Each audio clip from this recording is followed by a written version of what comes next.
Today I'm going to be making a white wine cream cake.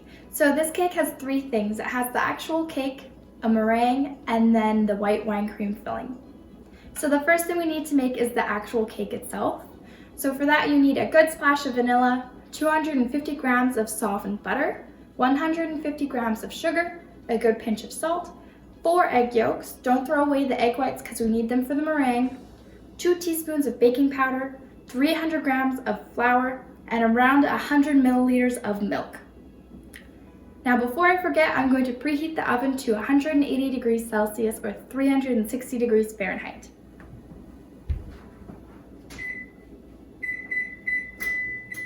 I'm going to start by adding the butter, sugar, salt, and vanilla into my KitchenAid and then whisking that up for about 5-6 minutes or until it's super light and fluffy and doubled in size. And in the meantime, I'm going to start separating my eggs.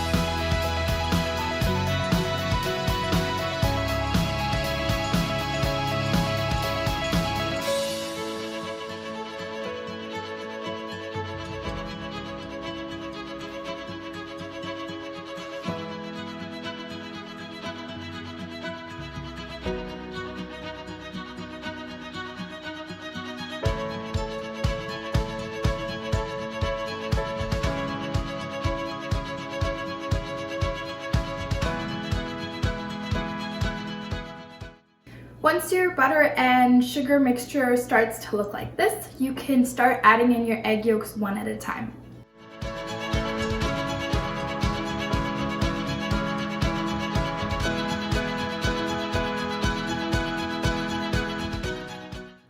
The last thing we have to do now is add our dry ingredients, but we're going to alternate those with the milk until it's come together to a really nice dough. If you do need some more milk to get a nice smooth dough, you can always just add some more.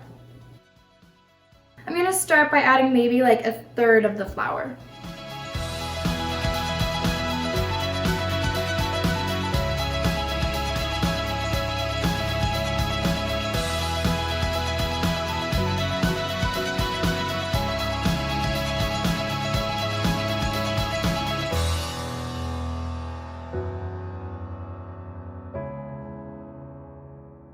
Now I did add a little bit more milk to mine, and this is kind of the consistency that you want. So it's pretty thick, but it's still kind of spreadable. Now I already prepared my 2 20-inch cake tins here. Now if you only have one cake tin, it might be a little bit harder to make this cake. You would just have to bake one of the cakes first, remove it from the ring, and then bake the other one after. Not a big deal, it would just take a little bit longer. So what I'm going to do is I'm going to spread this dough into both of these and then kind of flatten it out so it's nice and straight.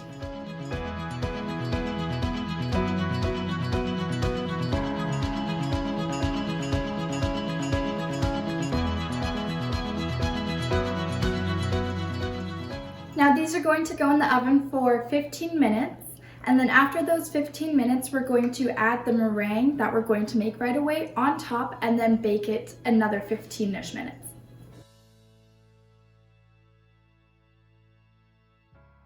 So for the meringue, we're going to need our egg whites and 125 grams of powdered sugar. All we're going to do is add this into our clean KitchenAid and just let it whisk up until it's super fluffy, you can't really feel any sugar, and it's super smooth.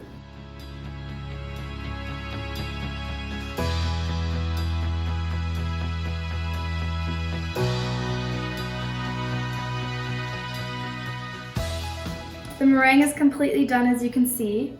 It's not going anywhere and it's got these really nice stiff peaks. So we're going to set that aside for now.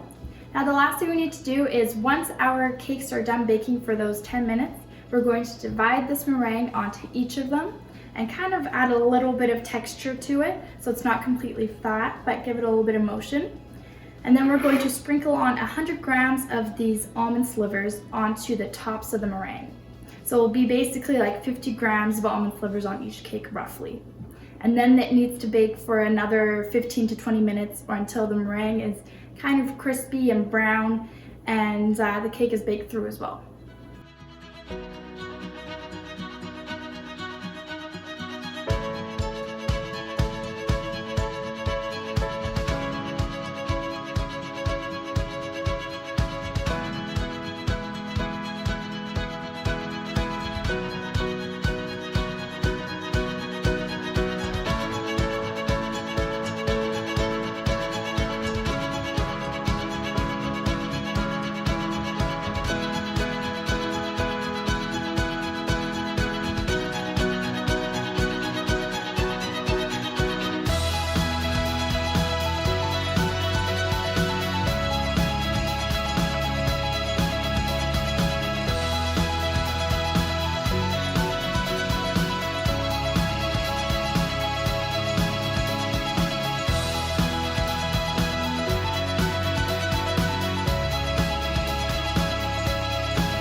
For the filling, we need to make this wine pudding-ish thing. So for that, you're going to need 1 egg, the juice of 1 lemon, 80 grams of sugar, 2.5 teaspoons of cornstarch, 1 teaspoon-ish of butter, and then 150 to 200 milliliters of any white wine of your choice. You can use non-alcoholic wine as well if you prefer. So basically, you need to turn this into a pudding-like thing. So we're going to add all of these things into a pot and bring it up to a boil. Once it's boiled, we can transfer it into a bowl and cover it with some plastic wrap to make sure that there's no film that's created on the top of the pudding. And then we can just let that cool off.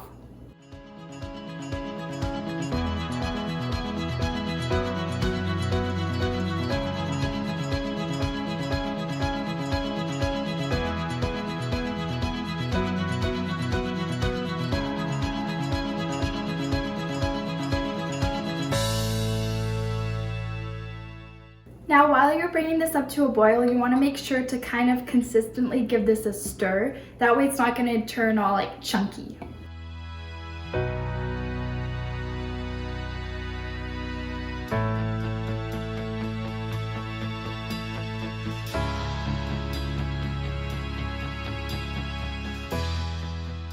So it has thickened up a little bit now. So as it cools, it's going to just keep on thickening, which is exactly what we want. So I'm just going to transfer it out of the pot. Now we have to wait for the 2 cakes to finish cooling completely, as well as the pudding, before we can finish the cream. So I'm actually going to finish the cake tomorrow because I don't have time to do it today. So I will see you tomorrow. As you can tell, it's the next day, so I'm going to finish the cake now. So the first thing we need to do today is make the actual filling. So for that, we're going to need our wine pudding that we made yesterday, as well as 150 milliliters of heavy cream. So we're going to put the cream aside for right now. And the first thing we need to do is just add our pudding through a little fine mesh sieve. That will just help get out any clumps that are potentially in our pudding.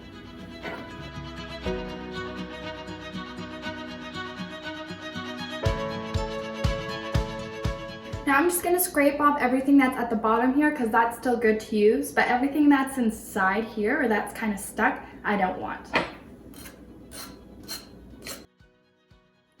Now we can whip up our cream, and once it's starting to get nice and thick, we're going to start by adding in our pudding 1 little scoop at a time until it's all super combined and we have a nice thick fluffy cream.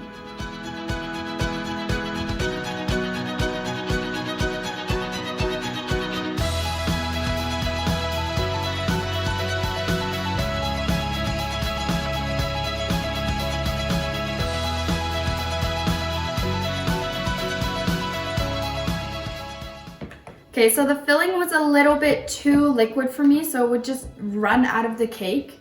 So I ended up whipping up some more whipping cream, just about like maybe another 100 milliliters.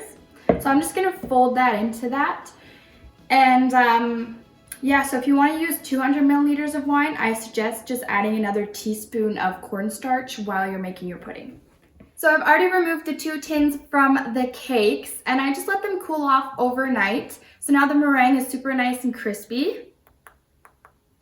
So what can happen with meringue is if there's a lot of moisture in the air or a lot of humidity where you're at in the world, it can soften the meringue and make it kind of chewy and soft, which like it's not the end of the world, but it's not the greatest.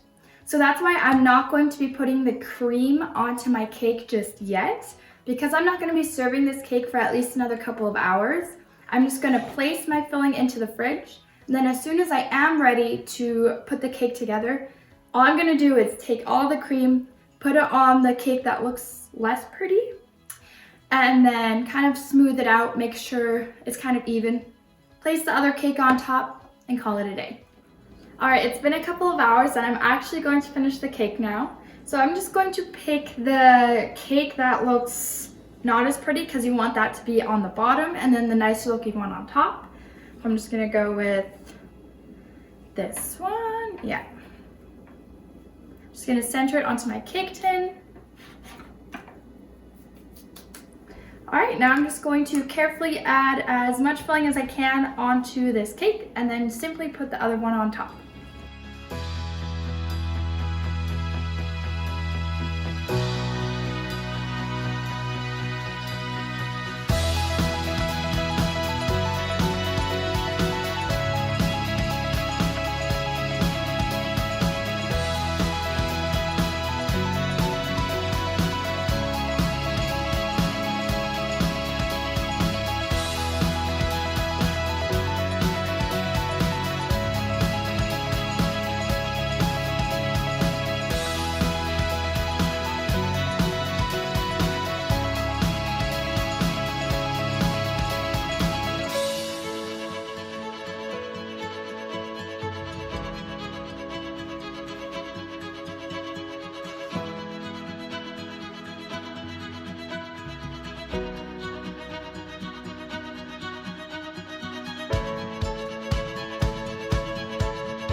Now, as you could tell in that footage, my filling was a little bit too thin because I added more wine to the pudding and not enough cornstarch than I did the last time I made this recipe.